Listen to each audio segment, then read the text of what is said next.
بسم اللہ الرحمن الرحیم۔ غلام محمد، حضرت حبیب بن زید کا تڑپا دینے والا واقعہ۔ خدا کی قسم، جسے پڑھ کے آنکھوں میں سے آنسو جاری ہو گئے۔ آپ بھی ایک دفعہ لازمی پڑھیں اور شیئر ضرور کیجیے۔ جزاک اللہ۔ مسلمہ کذاب نے نبی مکرم صلی اللہ علیہ وسلم کو خط لکھا، میرے ساتھ ایک معاہدہ کر لیں، جب تک آپ حیات ظاہری میں ہیں آپ نبی ہیں، اور جب آپ کا وصال ہو جائے تو میں نبی، یا پھر یہ معاہدہ کر لیں کہ آدھے عرب کے آپ نبی اور آدھے عرب کا میں نبی، معاذ اللہ۔ اس کے خط پر نبی صلی اللہ علیہ وآلہ وسلم نے جواب میں لکھا، میں تو اللہ کا رسول ہوں، جبکہ تو کذاب ہے، جھوٹا ہے۔ جب نبی پاک نے خط میں کذاب لکھا تو فرمانے لگے، کون لے کے جائے گا یہ خط اس کذاب کے دربار میں؟ اب اس کے دربار میں جانا ہے۔ حالات بڑے ہی خطرناک ہیں، اس کے آگے بھی بندے ہیں اور اس کے پیچھے بھی بندے ہیں، جان کا خطرہ بھی ہے۔ ایک صحابی تھے چھابڑی فروش، سر پر ٹوکرا رکھ کے مدینے کی گلیوں میں کھجورے بیچتے تھے۔ 11-12 بچوں کے باپ تھے، جسمانی طور پر بھی کمزور تھے، کھجور کھا رہے تھے۔ فٹافٹ اٹھے، ہاتھ کھڑا کر کے کہا، حضور کسی اور کی ڈیوٹی نہ لگائیے گا، میں جاؤں گا۔ جب یہ الفاظ جلد بازی میں کہے تو ان کے منہ سے کھجور کے ٹکڑے مجلس میں بیٹھے صحابہ کے چہروں پر گرے۔ ایک صحابی کہنے لگے، اللہ کے بندے پہلے کھجور تو کھا لے، بڑی جلدی ہے تجھے بولنے کی۔ مسکرا کے کہنے لگے، اگر کھاتے کھاتے ڈیوٹی کسی اور کی لگ گئی تو کیا کروں گا، مجھے جلدی ہے۔ اللہ اکبر۔ حضور صلی اللہ علیہ وسلم نے اپنا نیزہ دیا، گھوڑا دیا اور فرمایا، ذرا ڈٹ کے جانا اس کذاب کے گھر۔ وہ صحابی عقیدت سے نظریں جھکا کے کہنے لگا، محبوب خدا، آپ فکر ہی نہ کریں۔ صحابہ کہتے ہیں وہ اس طرح نکلا جیسے کوئی جرنیل نکلتا ہے، اس کا انداز ہی بدل گیا، اس کے طور طریقے بدل گئے، وہ یوں نکلے جیسے کوئی بڑا ہی دلیر آدمی جاتا ہے۔ وہ صحابی مسلمہ کذاب کے دربار میں گئے۔ وہاں ایک شخص جو بعد میں مسلمان ہوا وہ بتلاتا ہے، وہ صحابی جن کا نام حضرت حبیب بن زید تھا، جب وہاں دربار میں پہنچے تو اپنا نیزہ زور سے دربار میں گاڑ دیا۔ مسلمہ ٹھٹک کے کہتا ہے، کون ہو؟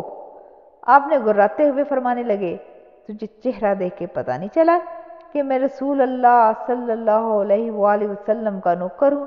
ہمارے تو چہرے ہی بتاتے ہیں کہ ہم نبی والے ہیں، تجھے پتہ نہیں چلا کہ میں کون ہوں؟ مسلمہ کہنے لگا، کیسے آئے ہو؟ بڑی ہی بے نیازی سے فرمایا، یہ تیرے خط کا جواب لے کر آیا ہوں۔ بادشاہوں کا طریقہ یہ تھا، خط خود نہیں پڑھتے تھے، ساتھ ایک بندہ کھڑا ہوتا تھا، وہ خط پڑھتا تھا۔ تو مسلمہ نے خط اس کو دیا اور کہا کہ پڑھو۔ جب اس نے خط پڑھا تو اس میں لکھا تھا، تو کذاب ہے۔ اب یہ جملہ وہاں موجود سب نے سن لیا۔ اکیلے میں ہوتا تو بات اور تھی، وہ آگ بگولا ہو گیا، آنکھیں سرخ ہو گئیں۔ سامنے حضرت حبیب بن زید تنے کھڑے تھے۔ غصے سے تلوار لے کے اٹھا اور کہنے لگا، تیرے نبی نے مجھے کذاب کہا ہے، تیرا کیا خیال ہے؟ حبیب بن زید مسکرا کے فرمانے لگے، خیال والی بات ہی کوئی نہیں، جسے میرا نبی کذاب کہے وہ ہوتا ہی کذاب ہے۔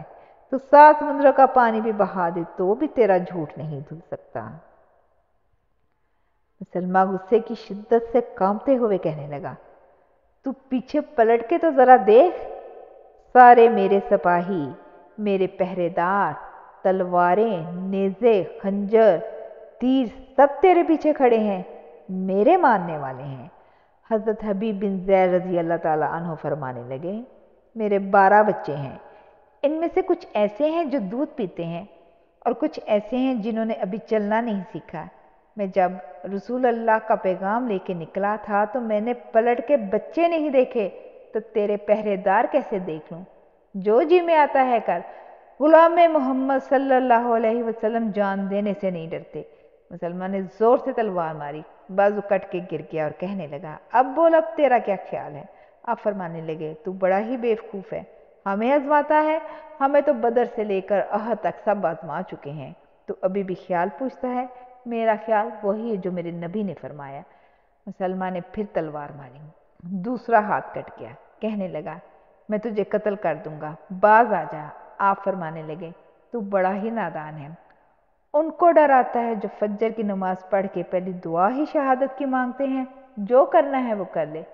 مسلمہ کذاب نے تلوار گردن پر رکھ دی، کہنے لگا میں تیری گردن کاٹ دوں گا۔ حبیب بن زید فرمانے لگے کاٹتا کیوں نہیں؟ روایت کرنے والا فرماتا ہے مسلمہ کے ہاتھ کانپے تھے، تلوار چلائی اور گردن کٹ گئی۔ ادھر مدینے میں حضور صلی اللہ علیہ وآلہ وسلم کی آنکھوں میں آنسو آئے۔ صحابہ کرام نے پوچھا یا رسول اللہ کیا ہوا؟ فرمایا میرا حبیب شہید ہو گیا اور اب کریم نے اس کے لیے جنت کے سارے دروازے کھول دیے۔ سبحان اللہ، جزاک اللہ خیر۔